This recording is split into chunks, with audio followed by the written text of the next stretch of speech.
This map shows information about the city inhabitants all over the world. To begin with, we can say that in East Asia, especially China, there are a lot of cities with at least 1 million inhabitants in 2006. According to the graph, as we move towards the west, we found that South Asia and Europe also have many cities in high density of population. Last but not the least, as we move toward the west again, we can see that Africa, North America, and South America, only coastal cities have more than 1 million inhabitants. In conclusion, this is a very useful graph, and it helps us to get some really good information about the population distribution in major cities.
This map gives us really good information about top 10 emerging markets from 2012 to 2017. To begin with, we can see that the fastest growing market is Brazil with a figure of 83%. It is followed by India, China, and Russia with a figure of 62%, 55%, and 45% respectively. According to the graph, the lowest growing market is in Peru with a figure of 21%. Last but not least, for the rest of the countries, the number are ranging from 24% to 38%. In conclusion, the data was collected from Global Intelligence Alliance Business Perspective on Emerging Markets.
This map gives us really good information about the GDP per capita by countries in 2014.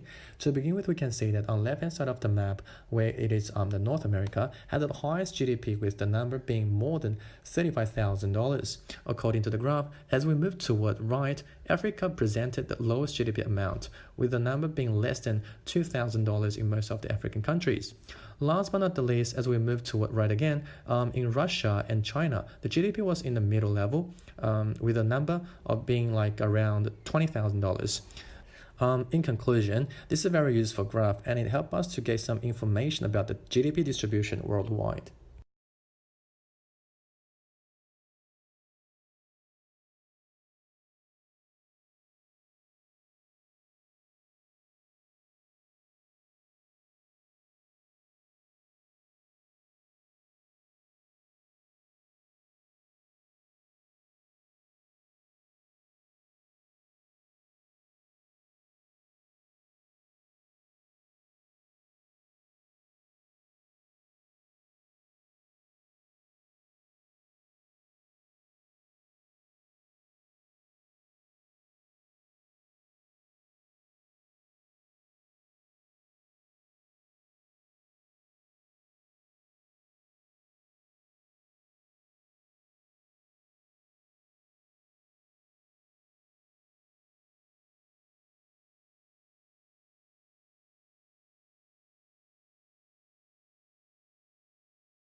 This map gives us information about the air temperature changes around the world in January. According to the graph, we can see that the red area represents the tropical area and the temperature ranging from 20 degrees Celsius to 35 degrees Celsius. Those areas including some parts in Africa and a large area in Australia.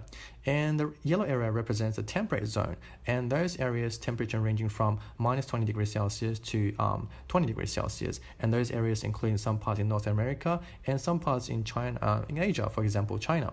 And on the top of the map, we can see the blue area represents the frigid zone, temperature ranging from minus 40 degrees Celsius to minus 20 degrees Celsius. And those areas including North Pole and the South Pole.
This map gives us information about the changes in potential cereal output in Africa in 2080.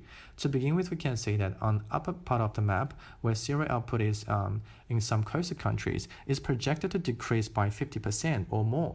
According to the graph, as we move down, there is a large area which is not suitable for cereal. Last but not the least, as we move down again, we can notice that in the middle part of Africa, cereal output is expected to increase by 5% to 25% or more, except some areas would have no change in the cereal output.